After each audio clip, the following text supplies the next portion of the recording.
สบายดีท่านผู้ฟังมื้อนี้ผู้ข้ามหาบุญมีเทพศรีเมือง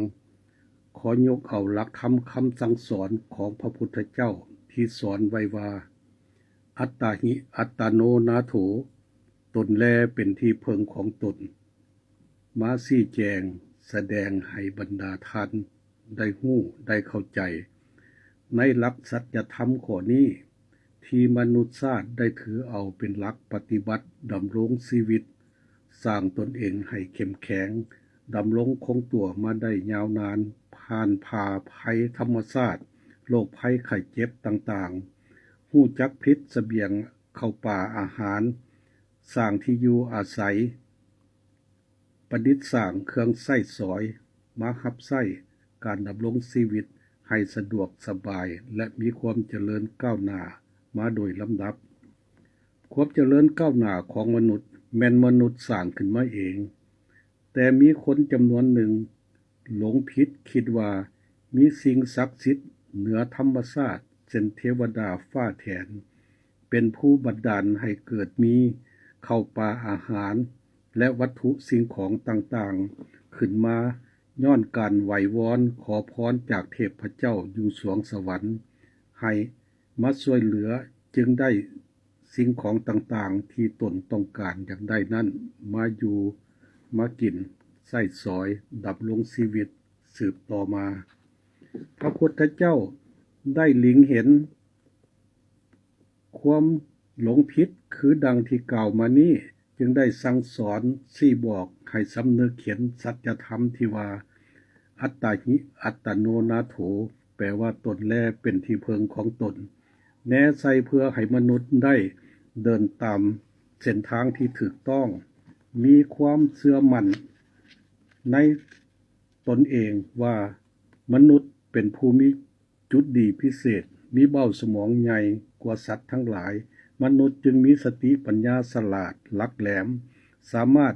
พัฒนาตนเองสร้างตนเองเพิ่งตนเองได้บ่มีผีสางหรือเทพเจ้าทั้งใดมาช่วยนอกจากมนุษย์ต้องช่วยตนเองเพิ่งตนเองสร้างตนเองให้เข้มแข็งด้วยสติปัญญาของตนดังที่จะได้ชี้แจงให้เห็นดังต่อไปนี้ถามว่าการเพิ่งตนเองสร้างตนเองให้เข้มแข็งนั้นเฮ็ดแนวใดเพื่อตอบคำถามนี้ให้แจ่มแจ้งก่อนอื่นต้องได้กล่าวถึง 1. สัจธรรมคือความเป็นจริงแห่งกฎเกณฑ์ของธรรมชาติและมนุษย์ต้องรู้จักตนเองก่อนว่าตนเองนี่แม่นไผมาจากไสแม่นไผเป็นพ่อเป็นแม่เพราะว่ามีบางคนยังบ่รู้จักพ่อแม่ของตนยังคิดว่าตนเองเป็นลูกของพระเจ้า 2. ต้องพิจารณาเบิ่งทัศนคติคือความคิดเห็นความเชื่อของตนที่เลือกเส้นทางเดินของชีวิตนั้นเลือกเส้นทางที่ถูกต้องแล้วบ่หลักสัจธรรมข้อนี้ได้บรรยายมาแล้วในบทก่อนในโอกาสนี้ขอทบทวนคืนบางจุดเพื่อให้สามารถเชื่อมโยงเนื้อในของสัจธรรมเข้าหากันได้บ่สับสนโดยเฉพาะแม้นกฎเกณฑ์ของอนิจจังที่สอนว่าสรรพสิ่งทั้งหลายล้วนแต่บ่มั่นเที่ยงมีการเปลี่ยนแปลงอยู่เสมอชีวิตของสรรพสิ่งทั้งหลายต้องผ่าน4ขั้นตอนคือเกิดแก่เจ็บตายเวียนเกิดเวียนตายอย่างบ่สิ้นสุด 3. การตั้งทัศนคติที่ถูกต้องแม้นจุดตั้งต้นการเพิ่งตนเองก่อนจะมีทัศนคติถูกต้องได้ก่อนอื่นต้องรู้จักความเป็นจริงของสรรพสิ่งทั้งหลายที่มีอยู่อ้อมตัวเฮาเช่นรู้จักโลกรู้จักจักรวาลว่าเกิดขึ้นมาแนวใด 4. ระบบจักรวาลเป็นแนวใดเกิดขึ้นมาแนวใดคำถามดังกล่าวนี้เป็นเรื่องลี้ลับของปางอดีตการอันยาวนานคนสมัยโบราณได้พยายามซอกหาความกระจ่างแจ้งเกี่ยวกับจักรวาลและมีความเห็นว่า มีเทพเจ้าผู้ยิ่งใหญ่มีฤทธิ์เดชเหนือธรรมชาติเป็นผู้สร้างโลกนี้ขึ้นมาเมื่อได้สร้างโลกขึ้นมาแล้วก็ได้สร้างคนและสัตว์ทั้งหลายตลอดถึงสรรพสิ่งทั้งหลายให้เกิดขึ้นมาในโลกนี้คำกล่าวอ้างดังกล่าว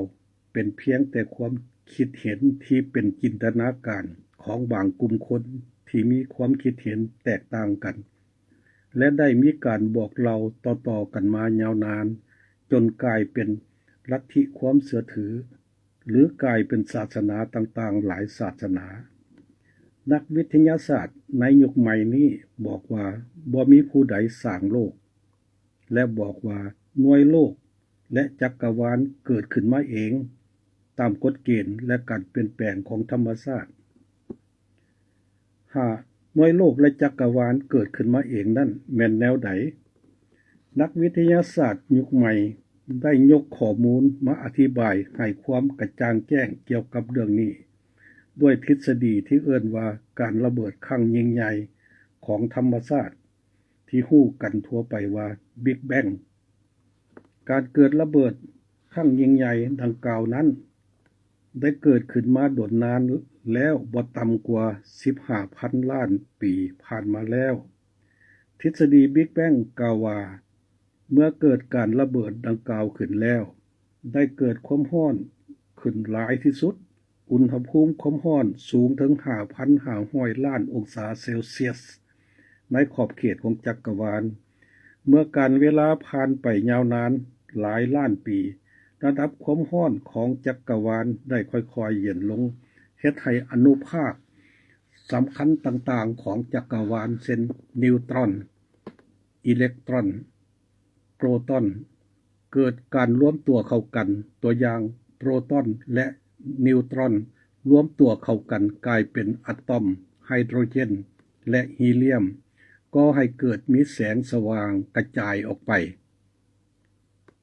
เมื่อการเวลาผ่านพ้นไปประมาณ 1,000 ล้านปีได้เกิดความโน้มถ่วงขึ้นเฮ็ดให้อนุภาคต่างๆรวมตัวเข้ากันเป็นก้อนมวลสารกลุ่มใหญ่หลายกลุ่มก็ให้เกิดมีระบบกาแล็กซีหรืออนุจักรวาลเกิดขึ้นมาอย่างหลวงหลายประมาณ 100,000 ล้านกลุ่มในจักรวาลอันกว้างใหญ่ที่เอิ้นว่า Universe หรือมหาจักรวาลในแต่ละกาแล็กซีนั้นประกอบด้วยดาวฤกษ์คือดาวที่มีแสงสว่างในตัวเองจำนวนหลวงหลายระหว่าง 100,000 ล้านหา 400,000 ล้านดวงหมุนอ้อมตนเองและโคจรอยู่ในขอบเขตของมหาจักรวาลเมื่อการเวลาผ่านพ้นไปอีกประมาณ 9,000 ล้านปีนับจากการเกิดระเบิด Big Bang อุณหภูมิของจักรวาลได้เย็นลงเพิ่มอีกเฮ็ดให้ดาวฤกษ์ขนาดน้อยได้เย็นลงสู่ระดับที่บ่มีแสงสว่างในตัวเองได้กลายสภาพเป็นดาวเคราะห์คือเป็นดาวที่บ่มีแสงสว่างในตัวเองดาวเคราะห์ทั้งหลายถูกดาวฤกษ์ที่อยู่ใกล้เคียงดูดเอาไปเป็นบริวารตัวอย่างหน่วยโลกของพวกเขาถูกดวงอาทิตย์ดูดเอาไปเป็นบริวารโคจรอ้อมดวงอาทิตย์อยู่ในระบบสุริยะจักรวาลหน่วยโลกของพวกเขากลายสภาพมาเป็นดาวเคราะห์เมื่อประมาณ 4,560 ล้านปีมาแล้วได้ผ่านหลายยุคสมัยผ่านการเวลามายาวนานความร้อนของโลกได้เย็นลงเรื่อยๆเกิดการเปลี่ยนแปลงสภาพของเปลือกโลกและสิ่งแวดล้อมใกล้โลกเฮ็ดให้เกิดการระเบิดของเปลือกโลกอย่างรุนแรงหลายเทื่อเกิดมีเศษวัตถุแตกกระจายไปกลายเป็นขี้เหงื่ออวกาศโคจรอ้อมหน่วยโลกปิดบังแสงอาทิตย์เฮ็ดให้หน่วยโลกเกิดความหนาวเย็นมีน้ำก้อนปกคลุมหน่วยโลกที่เอิ้นว่ายุคน้ำก้อนเมื่อการเวลาผ่านไปยาวนานตื่มอีกถึงประมาณ 2,000 ล้านปีก่อนปัจจุบันขี้เหงื่ออวกาศได้เบาบางลงหน่วยโลกได้รับแสงแดดจากดวงอาทิตย์หลายขึ้นเฮ็ดให้น้ำก้อนเปื่อยละลาย กลายเป็นแม่น้ำลำเสไหลไปโฮมกันอยู่ประจำเกิดเป็นน้ำทะเลมหาสมุทรอันกว้างใหญ่ได้มีสิ่งมีชีวิตเกิดขึ้นหลายชนิดเป็นพืชและสัตว์ชั้นต่ำเซลล์เดียวชีวิตสัตว์เซลล์เดียว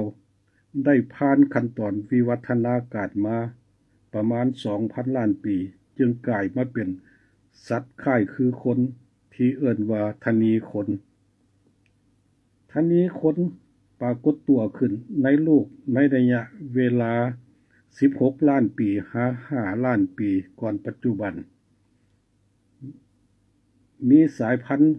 ออสตราโลพิเทคัสเป็นสายพันธุ์ที่เด่นกว่าหมู่ทั้งนี้คนสายพันธุ์นี้ได้ให้กำเนิดลูกหลานสืบต่อมาหลายสายพันธุ์ในนั้นมีสายพันธุ์โฮโมอีเร็กตัสที่เอิ้นว่าทนีคนที่ว่าเอิ้นว่ามนุษย์ทนีได้เป็นสายพันธุ์ที่ดีเด่นคล้ายคือคนหลายที่สุดมีเบ้าสมองใหญ่900มิลลิลิตรมนุษย์ทนีโฮโมอีเร็กตัสดำรงคงตัวอยู่ระหว่าง 1,800,000 ปีถึง 500,000 ปีก่อนปัจจุบันแล้วสูญพันธุ์ไปมนุษย์ปักกิ่งมนุษย์สวาก็จัดอยู่ในกลุ่มโฮโมอีเร็กตัสนี้มนุษย์โฮโมอีเร็กตัสหรือมนุษย์ทนีได้ให้กำเนิดสายพันธุ์ใหม่ที่เอิ้นว่าโฮโมซาเปียนเมื่อ 500,000 ปีมาแล้วมนุษย์โฮโมซาเปียนมีเบ้าสมองใหญ่ถึง 1,400 มิลลิลิตรถือว่าใหญ่กว่าเบ้าสมองของมนุษย์สายพันธุ์อื่นๆและได้พัฒนามาเป็นบรรพบุรุษของมนุษยชาติในปัจจุบันและได้แพร่กระจายขยายเผ่าพันธุ์ไปตั้งถิ่นฐานอยู่ในทวีปต่างๆทั่วโลกมาถึงเดี๋ยวนี้ท่านผู้ฟังที่นับถือการบรรยายธรรมะเรื่องตนแลเป็นที่พึงของตนได้ยกเอาความเชื่อถือเก่าแก่ดั้งเดิมของคนยุคก่อนมาให้เห็นเพื่อสมเทียบกับความเชื่อตามแนวคิดใหม่ทฤษฎีใหม่ของคนยุคใหม่ที่ได้เรียนรู้เทคนิควิทยาการแผนใหม่เอามาเยืองให้เห็นว่าอันใดผิดอันใดถูกเมื่อสรุปสังรวมแล้วเห็นว่าความคิดใหม่ทฤษฎีใหม่แม่นสอดคล้องกับหลักธรรมคำสั่งสอนของพระพุทธเจ้าที่สอนไว้ว่าตนแลเป็นที่พึงของตนเพราะว่ามนุษย์ชาติที่ดำรงคงตัวอยู่ในโลกนี้มาถึงปัจจุบันได้ผ่านขั้นตอนวิวัฒนาการของชีวิตมายาวนานโดยมนุษย์ได้ต่อสู้กับภัยธรรมชาติด้วยการสร้างตนเองให้เข้มแข็งรู้จักลบหลีกอันตรายจากภัยธรรมชาติเช่นพายหนีน้ำท่วมไปอยู่บนสูงพายหนีภูไฟระเบิดไปอยู่บนห่างไกลจากภูไฟแก้ไขความอึดหิวด้วยการผลิตเสบียงอาหารขึ้นมาเลี้ยงตนเองให้เพียงพอดังนี้เป็นต้นย้อนมนุษย์ฮู้จักเพิ่งตนเองช่วยตนเองเรียนรู้เทคนิควิชาการด้านต่างๆเอามานำใช้ประโยชน์ในการผลิตแก้ไขชีวิตการเป็นอยู่ของตนให้มีความอยู่ดีกินดีมีความรุ่งเรืองสิวิไลจึงมีความเจริญก้าวหน้าดำรงคงตัวมาถึงปัจจุบันนี้ส่วนมนุษย์พวกที่บ่ฉลาดบ่รู้จักเพิ่งตนเองบ่รู้ช่วยตนเองมีแต่ย่อมือนบไหว้วอนขอพรจากเทพเจ้าขอความช่วยเหลือจากผู้อื่นคอยท่าให้ผู้อื่นมาช่วยเหลือก็นับมืออ่อนแอและบ่เจริญรุ่งเรืองท่านผู้ฟังที่นับถือการบรรยายธรรมะเรื่องตนแลเป็นที่พึงของตนมาถึงนี้เห็นว่าสมควรแก่เวลาแล้วขอยุติไว้แต่เพียงเท่านี้ขอความสุขสบายดีจงเกิดมีแก่ท่านผู้ฟังทุกท่านเถิดขอขอบใจ